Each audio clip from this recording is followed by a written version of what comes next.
আসসালামু আলাইকুম আমার প্রিয় শুভাকাঙ্ক্ষী ভাই ও বন্ধুগণ। আশা করি আপনারা সবাই ভালো আছেন। আলহামদুলিল্লাহ, আল্লাহ সুবহানাহু ওয়া তাআলার অশেষ রহমতে আমিও ভালো আছি।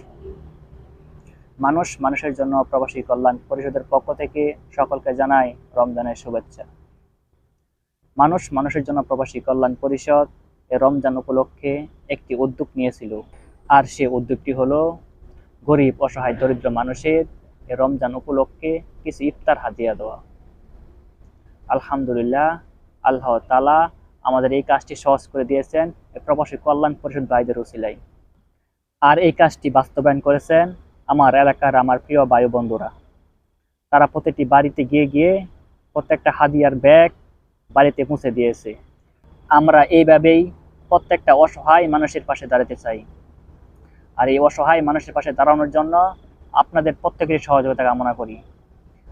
আপনার 2, 4, 5 টাকা দানে একজন অসহায়ের মুখে হাসি ফুটে, তখন কতই না ভালো লাগে যখন আমাদের হাদিয়া পেয়ে তার রবের দরবারে শুকরিয়া আদায় করে। আমি যেমন 2 বেলা ভালো খাইতে পারি, আমার ভাইও যেন 2 বেলা ভালো খাইতে পারে। এই উদ্যোগটা বাস্তবায়ন করার জন্য সকলের সাহায্য কামনা করি। আমাদের প্রবাসী কল্যাণ পরিষদের ভালো একটি গুণ হলো, যখন যে মানুষের পাশে দাঁড়ায়, দরিদ্র অসহায় যে মানুষের পাশে দাঁড়ানো হয়, তখন তাহার কোনো পরিচয় রাখে না, তাহার কোনো ছবি কালেক্ট করে না, তাহার কোনো ছবি আমাদের গ্রুপে আমাদের পেজে প্রকাশ করানো হয় না। এই সংগঠনে সবসময় গোপনে দান করা হবে, তবে আমাদের ফেসবুক পেজে প্রকাশ করা হবে কি কি পণ্য বা কি কি আইটেম কি দিয়ে সহযোগিতা করা হয়েছে।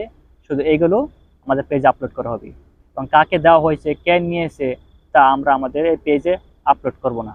আমরা আমাদের দান সদকা সবই গোপনে করব। আমরা চাই আমাদের এই ছোট্ট সংগঠন থেকে প্রত্যেকটা অসহায় মানুষের পাশে থাকার জন্য। আমরা আমাদের সামর্থ্য অনুযায়ী আমরা সবার পাশে রয়েছি। আমাদের এই সংগঠন থেকে এবার রমজান উপলক্ষে দরিদ্র অসহায় মানুষের ইফতার যে আইটেমগুলো দেওয়া হলো তা হলো 1 কেজি মুড়ি, 1 কেজি ছোলা, 1 কেজি চিনি এবং 250 গ্রাম টেন, 1 কেজি খেজুর।